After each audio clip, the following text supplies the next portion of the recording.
A lot of writers and creatives don't do this one thing that determines their entire careers, or really any person in general.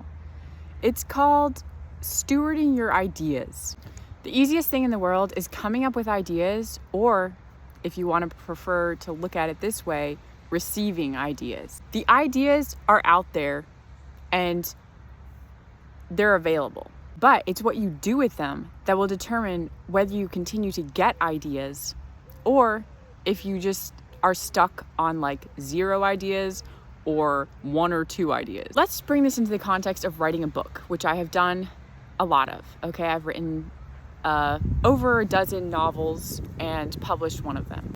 But I meet writers and authors all the time who are so attached to one idea because they feel like they won't get more, or they feel like this is the one, and they are stuck on that idea and never moving past it. Or maybe they're afraid to move past it because they wonder what will be on the other side of this one idea. The thing about creatives and artists and writers is like, we tend to be very visionary people. So we may get a lot of ideas, then the follow through is a totally different thing. I meet people who are dreaming of writing a book, or maybe have started, but that's as far as it's gone so far. So I talk to them and I say like, okay, do you have an idea? And they're like, yeah, I've had this one idea that I've been thinking about for years.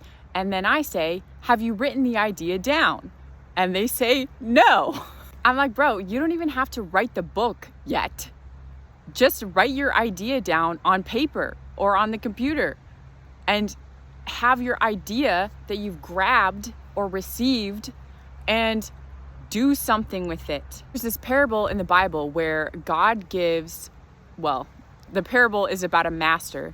He's like a big property owner or whatever, and he gives his servants different amounts of talents. So one he gives 10, one he gives 5, and one he gives 1. And the ones who got more talents, they do something with them. They invest them. They create more. The person who got 1 buried his talent in the ground and did nothing with it. He didn't get more. Instead, what he had was given to somebody else. And this to me is like the biggest picture of stewarding your ideas.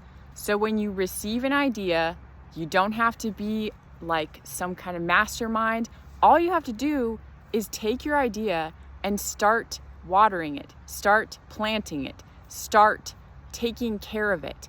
And you will find that like the more you do that and continue on that path, the more ideas you will get concerning this idea and many other ideas. And you know what? It is a lot of work. And I think people are scared of that because they have this idea and maybe deep down they know that if they begin stewarding the idea, they're going to get more, and then they're going to have to do that with more, and it's more responsibility. So of course it feels like a big ask. But what else are you going to do in life? Just bury what you've received, bury your talents so that no one else gets to enjoy it? That's not right. Sometimes I get so many ideas that I'm just like, I don't even need all these. Maybe someone else can have this. That's why I created my Story Bowls game, is because it shows you that there are endless ideas out there. There's no shortage. There's no lack of supply for creatives and people who want to create a business or, do art. Like, there's no shortage of ideas. There's no shortage of an audience. You have everything you need already in you and out there to create something that like can be enjoyed by other people.